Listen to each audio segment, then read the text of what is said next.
שלום לכם. בסרטון הזה אני רוצה לדבר איתכם על תהליך, על עיצוב תכשיטים בשעווה. אוקיי? אני אסביר לכם קצת על התהליך.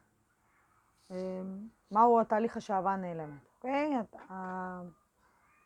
בתהליך הזה לוקחים דגם משעווה. לדוגמה, הדבר הזה היה עשוי משעווה, שכרגע, אוקיי. הכנתי את המסגרת הזאת משעווה, ולקחתי את זה ליצקן. יצקן שם מזה תבנית גבס, שם את זה בתנור, והשעווה נשרפת ונעלמת.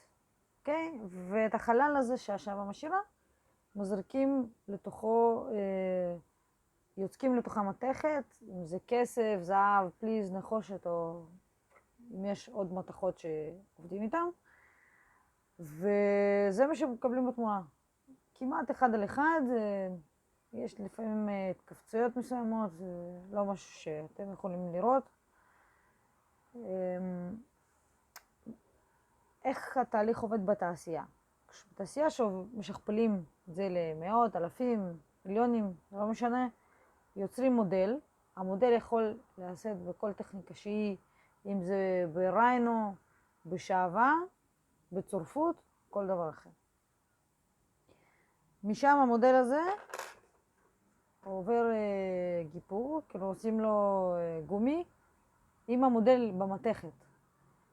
אם המודל לא במתכת, אז יוצקים אותו, הופכים אותו למתכת, ואז עושים לו גומי. זה הגומי שהכנתי מהדבר הזה. אוקיי, וככה זה יוצא זה התבנית גומי. מפה אנחנו מוציאים את המתכת. מפה מוציאים את המתכת ומזריקים שעווה. אין לי כרגע את הדוגמה של השעווה הזאת, אבל אני אראה לכם גומי אחר, שזה נעשה ממתכת. אני הכנתי את המודל ממתכת בשביל המסגרות האלה. אוקיי, אני מוציאה את המסגרת, עשיתי למסגרות האלה גומי, זה הגומי, וכשמזריקים שעווה, ככה נראית השעווה. אוקיי? זה ככה מהתבנית. אז בעצם זה התהליך השעווה הנעלמת, אוקיי? מהו עיצוב תכשיטים בשעווה? עיצוב תכשיטים בשעווה זה כל התכשיטים שנעשו בשעווה. ויש להבדיל בין שתי טכניקות עיקריות, אוקיי? זה גילוף, זה שעווה לגילוף. זה שעווה מאוד קשה, שאפשר לעבד אותה בעזרת מנוע, או בכלי גילוף, פצירות, סכינים, כל מיני דברים כאלה. או יש מגוון שעבות אחרות, שתיים העיקריות שלהם זה חוט וטף, ויש שעבות להזרקה, יש שעבות מיוחדות שאני אעשה להם סרטון נפרד. אנחנו נדבר על כל מיני שעבות שקיימות היום בשוק. ובעיניי זה שתי טכניקות מופרדות לחלוטין, כי אפשר לחבר ביניהם, אבל הלמידה שלהם היא שונה לגמרי.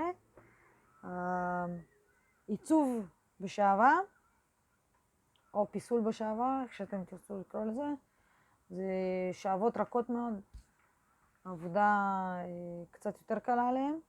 וגילוף בשעווה זו טכניקה שונה מאוד, העבודה היא אחרת, גם ההסתכלות על הטכניקה, הגישה לטכניקה היא שונה לחלוטין.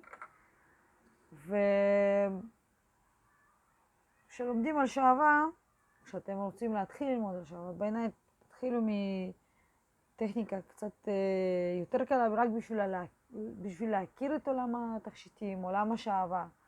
והגילוף, טכניקה מופרדת לגמרי, שללמוד אותה זה תהליך אחר. זה פחות אינטואיטיבי, זה מאוד טכני.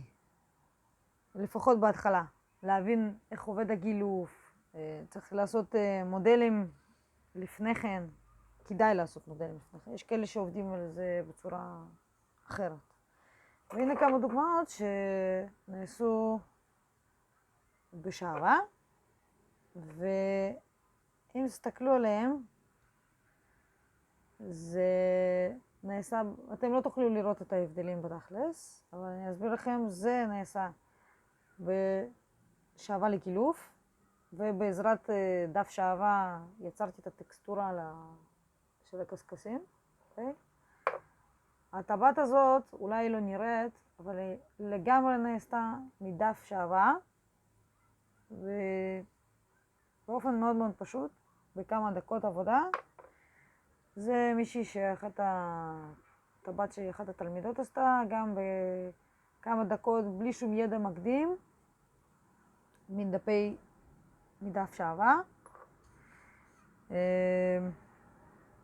וזהו בעיקרון לעכשיו, ואנחנו נדבר על מגוון שעבות קיימות, שעבות מיוחדות, תחפשו את זה בסרטונים הבאים. אני מקווה שאהבתם את הסרטונים שלי, ונראה אתכם בסרטונים הבאים. תודה לכם ולהתראות.